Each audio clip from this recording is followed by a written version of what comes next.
जय हिंद दोस्तों। एक यूपीएससी बिगिनर जब भी किसी से करंट अफेयर्स के बारे में पूछता है, सब उसको ये सजेस्ट करते हैं कि द हिंदू पढ़ लो, इंडियन एक्सप्रेस पढ़ लो, पीआईबी उसको फॉलो करने लग जाओ। लेकिन कोई ये नहीं बताता कि द हिंदू को पढ़ना कैसे, इंडियन एक्सप्रेस के आर्टिकल्स को किस तरीके से कवर करना है, प्रीलिम्स के लिए क्या इंपॉर्टेंट है, मेंस के लिए क्या इंपॉर्टेंट है। और फिर अल्टीमेटली क्या होता है, आप 2-2, 3-3 घंटे न्यूज़पेपर के साथ जूझते रहते हैं, लेकिन समझ में उसका 10% ही आता है और रिटेंशन तो भूल ही जाइए। तो ये समझना बहुत इंपॉर्टेंट है कि करंट अफेयर्स के लिए द हिंदू या इंडियन एक्सप्रेस जैसे न्यूज़पेपर्स को किस तरीके से पढ़ना है। और आपको दोनों फॉलो नहीं करना है, आपको दोनों में से एक ही न्यूज़पेपर फॉलो करना है, थरली, बहुत अच्छी तरीके से। और जहां तक बात रही पीआईबी की, सेशन के एंड में मैं आपको बता दूंगा पीआईबी में क्या इंपॉर्टेंट है और क्या नहीं।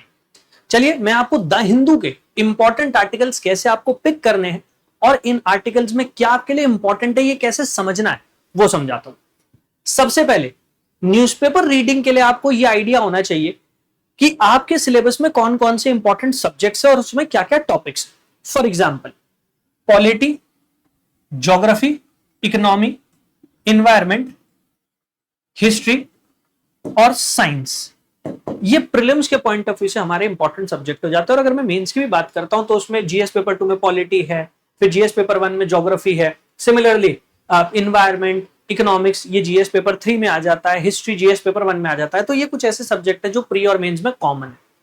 अब पॉलिटी में क्या कुछ शामिल है, कौन कौन से टॉपिक है, आपको वो आइडिया होना चाहिए कि हमारी पार्लियामेंट में जो एमपीज होते हैं, इन एमपीज की क्वालिफिकेशन, डिस्क्वालिफिकेशन, ये सब उसका हिस्सा हो जाता है। सिमिलरली ज्योग्राफी का क्या हिस्सा है, ज्योग्राफी में क्या क्या कवर करना है, आपको वो आइडिया होना चाहिए।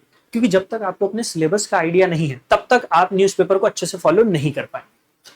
अब जब आपको ये पता चल गया कि आपका सिलेबस क्या है, और इसीलिए सबसे पहले सबसे इंपॉर्टेंट है अपने सिलेबस को समझ लें कि सिलेबस में क्या क्या टॉपिक्स दिए गए। एक बार आपने उसे समझ लिया, अब आप न्यूज़पेपर जब पढ़ेंगे तो आप अपने सिलेबस से रिलेटेड न्यूज आर्टिकल को ज्यादा अच्छे से पिक कर पाएंगे और उन्हें कवर कर पाएंगे। फॉर एग्जांपल आज द हिंदू के न्यूज़पेपर की फ्रंट पेज की न्यूज है, इंडियन रेनफॉल डेफिसिट एट 35% की, भारत में जो अभी तक रेनफॉल हुई है जून के मंथ में उसमें 35% की डेफिशिएंसी है। अब मुझे पता है कि जब हम इंडियन मॉनसून की बात करते हैं तो ये मेरी ज्योग्राफी में एक इंपॉर्टेंट टॉपिक है। इंडियन ज्योग्राफी में हम इंडिया के मॉनसून को अंडरस्टैंड करते हैं। इसके साथ साथ यहां पर मेंशन्ड है super El Nino, again monsoon के ही साथ रिलेट करते हैं हम एल नीनो को। अब मुझे ये पता है कि भाई ये ज्योग्राफी से रिलेटेड मेरा आर्टिकल हो जाएगा, लेकिन क्या प्रीलिम्स में इससे क्वेश्चन बनेगा?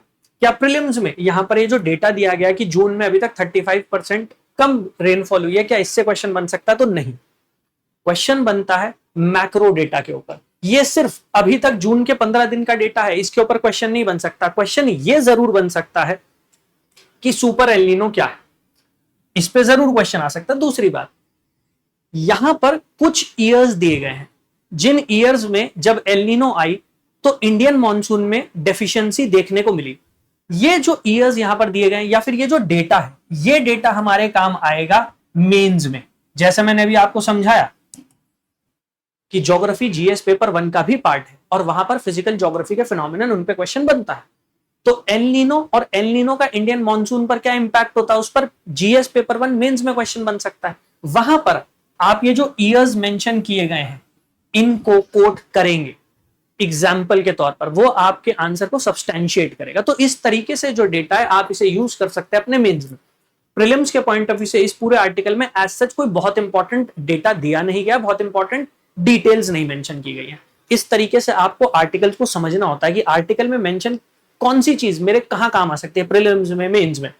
एक और आर्टिकल मैं आपको दिखाता हूं, एक और आर्टिकल था और वो 10th शेड्यूल से रिलेटेड था, 10वीं अनुसूची। अब जैसा मैंने अभी आपसे कहा कि पॉलिटी में parliament, qualification, disqualification of members of parliament, ये हमारे सिलेबस का हिस्सा है और इसीलिए 10th शेड्यूल हमारे लिए इंपॉर्टेंट हो जाता है। प्लस अगर आप पीवाईक्यू को गो थ्रू कर चुके हैं तो आप ये भी रियलाइज करेंगे कि यूपीएससी में 10th शेड्यूल के ऊपर हर 3-4 साल में एक क्वेश्चन होता ही होता है।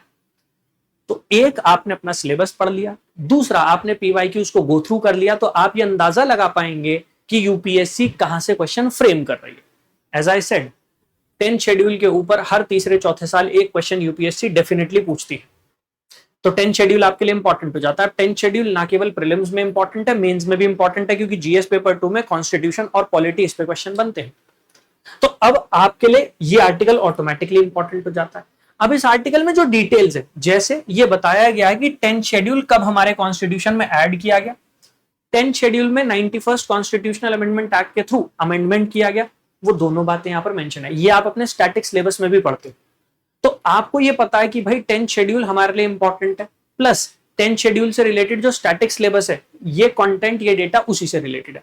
इसके आगे चल के यहां पर एक डिफरेंस बताया गया है लेजिस्लेटिव पार्टी और पॉलिटिकल पार्टी में।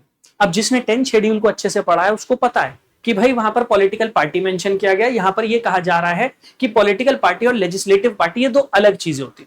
सो दैट मीन्स मुझे ये समझ में आ जाएगा कि ओवरऑल ये आर्टिकल तो मेरे लिए इंपॉर्टेंट है। इस आर्टिकल का जो पहला पार्ट है वो मैं स्टैटिक में भी पढ़ता हूं, लेकिन ये वो पार्ट है जो स्टैटिक में गिवन नहीं है। तो अगर यूपीएससी क्वेश्चन फ्रेम करती है तो वो कुछ कंटेंट यहां से पिक कर सकती है और बचा हुआ कंटेंट यहां से पिक करके एक क्वेश्चन बना सकती है प्रीलिम्स में, और मेंस में भी 10th शेड्यूल पे क्वेश्चन बन सकता है। अब जैसे मैंने अंडरलाइन किया है, ये वो इंपॉर्टेंट डेटा है जो आप आंसर राइटिंग में भी यूज कर सकते हैं। सो आपको पहले पता होना चाहिए कि आपके सिलेबस में कौन कौन से टॉपिक्स हैं। इसके बाद आपको यह भी पता होना चाहिए कि प्रीवियस ईयर क्वेश्चन में यूपीएससी ने कहां कहां से क्वेश्चन पूछे हैं। इसके बाद जब न्यूज़पेपर आप पढ़ेंगे तो आप इन आर्टिकल्स को पिक कर पाएंगे। इन आर्टिकल्स को भी आपको इस पॉइंट ऑफ व्यू से पढ़ना है कि प्रीलिम्स में भी क्वेश्चन आ सकता है और मेंस में भी क्वेश्चन आ सकता है। तो जो भी यहाँ पर डेटा दिया, कंटेंट दिया, उसको आपको अपने नोट्स में शामिल कर लेना है, जिससे जब आप मेंस देने जाएं तब आपके पास एनरिचिंग कंटेंट हो और आप इसी कंटेंट को रिवाइज कर दें। चलिए और भी मैं आर्टिकल्स दिखाता हूं जिससे आप डेप्थ में जाके समझ पाए कि किस तरीके से आपको न्यूज़पेपर्स को कवर करना होता है। लेकिन क्योंकि जैसे मैं भी आपको बता रहा हूं, आप अगर एक बिगिनर हैं तो आपका वो व्यू पॉइंट नहीं होता, क्योंकि आपने यूपीएससी का एग्जाम अभी दिया नहीं है, आपने प्रीवियस ईयर क्वेश्चंस अभी गो थ्रू नहीं किए हैं, या फिर आपने अपना सिलेबस अभी पूरी तरीके से समझा नहीं है, आपको नहीं पता है सिलेबस के बारे में, तो वहां पर आपको प्रॉब्लम्स आती है। उसका सोल्यूशन मैं आपको बता देता हूं। आप मेरी वेबसाइट पर चले जाना, यूपीएससी टॉपर्स हब, गूगल पर जाओगे, गूगल पर जाकर टाइप कर देना यूपीएससी टॉपर्स हब, वेबसाइट आपके सामने आ जाए। जब आप वेबसाइट पर लॉग इन कर लोगे, मतलब वेबसाइट पर एंटर कर जाओगे, तो यहाँ पर आर कोर्सेज का ऑप्शन है, यहाँ चले जाना। जब आप आर कोर्सेज पर आ जाओगे तो यहाँ पर नीचे करंट अफेयर्स, ये पोर्शन दिया गया ना करंट अफेयर्स, यहाँ चले जाना। करंट अफेयर्स का ईयरली बैच भी और मंथली बैच भी। इन बैचेस में मैं ना केवल प्रीलिम्स के पॉइंट ऑफ व्यू से बल्कि मेंस के पॉइंट ऑफ व्यू से, जैसा मैंने अभी आपको दिखाया, तो वहां प्रीलिम्स के साथ साथ मेंस के पॉइंट ऑफ व्यू से भी मैं करंट अफेयर्स आपको कवर कर रहा हूं पूरा डिटेल में जाकर। आप एक बार डेली बेसिस पर मेरे साथ वो करंट अफेयर्स कवर कर लेंगे, उसके बाद आपको करंट अफेयर्स पढ़ने की कोई नीड नहीं है। 1-1.25 घंटे की क्लास होती है जिसमें हम पूरा द हिंदू न्यूज़पेपर, जितने इंपॉर्टेंट आर्टिकल है प्रीलिम्स और मेंस दोनों के पॉइंट ऑफ व्यू से वो कवर कर लेते हैं, और डिटेल नोट्स भी मैं आपको प्रोवाइड कर रहा हूं, तो आपको चिंता करने की कोई रिक्वायरमेंट नहीं है। डिटेल नोट्स, उसके बारे में भी मैं आपको इन्फॉर्मेशन दे देता हूं। कुछ इस तरीके के डिटेल नोट्स मैं हर इंपॉर्टेंट टॉपिक पे प्रिपेयर करता हूं। क्या आपके लिए प्रीलिम्स के लिए इंपॉर्टेंट है, क्या मेंस के लिए इंपॉर्टेंट है, वो हम डिस्कस करते हैं। और सारे के सारे नोट्स, जैसे 10th शेड्यूल की अभी हमने बात की, तो जितने इंपॉर्टेंट कंटेंट दिया गया था, यहां पर सुप्रीम कोर्ट के एक जजमेंट का भी नाम दिया गया, केस का नाम दिया गया, वो सारी चीजें ऐड कर देता हूं मैं नोट्स में। आपको सिर्फ क्या करना है, आपको क्लास लगानी है, समझनी है चीजें, उसके बाद नोट्स मिल जाएंगे, नोट्स को रीड कर लेना, दैट्स इट। करंट अफेयर्स आपके कवर हो जाएंगे, चिंता करने की जरूरत है। ठीक है, अब ये आर्टिकल था, इसमें G7 की बात की गई। इसमें सिर्फ ये बताया गया कि मोदी जी फ्रांस गए हुए हैं, G7 की मीटिंग हुई है, उसको अटेंड किया है। यहां पर और कुछ हमारे लिए इंपॉर्टेंट नहीं है, लेकिन यहाँ पर जो G7 लिखा है ये इंपॉर्टेंट है, क्योंकि जब हम बात करते हैं आईआर के, इंटरनेशनल रिलेशंस की, तो प्रीलिम्स में इंटरनेशनल ऑर्गेनाइजेशंस के ऊपर क्वेश्चन आते हैं। G7 एक इंटरनेशनल बॉडी, एक इंटरनेशनल ऑर्गेनाइजेशन हो जाती है। अब इस आर्टिकल में तो नहीं दिया गया G7 के बारे में, लेकिन मुझे अपने एंड पर G7 के बारे में पढ़ना है, समझ गए। इसी तरीके से जैसे ये आर्टिकल था तो यहां पर G7 की बात हुई, तो G7 से रिलेटेड जो चीजें हैं मैंने वो ऐड कर दी। तो इसी तरीके से सारी की सारी चीजें जो है ना आपको इन नोट्स में मिल जाएंगी। ऑलराइट, सारी की सारी चीजें इन नोट्स में मैं ऐड कर दूंगा। आप मतलब जब आप बैच ज्वाइन करेंगे, नोट्स ओपन हो जाएंगे। हर रोज मैं क्लास ले रहा हूं, इसीलिए ले रहा हूं कि भाई बच्चा अपने एंड पे जब कवर करने जा रहा है, डायमेंशन उसे समझ में नहीं आ रही है, डिटेल्स वो कवर कर नहीं पा रहा, तो वो प्रॉब्लम्स होगी। और इसीलिए प्राइस भी ऐसा रखा है मैंने, 499 पर मंथ इसका प्राइस रखा है कि भाई जो जो जुड़ना चाहता है सब जुड़ सकते हैं, टेंशन लेने की जरूरत नहीं है। बस रेगुलरली क्लास अटेंड करना और जो समझाऊं उसे अच्छे से समझ लेना, नोट्स की चिंता मत करना, वो आपको मिलती रहेगी। ठीक है, तो यहां पर मुझे पता है कि भाई G7 मेरे लिए इंपॉर्टेंट हो जाएगा।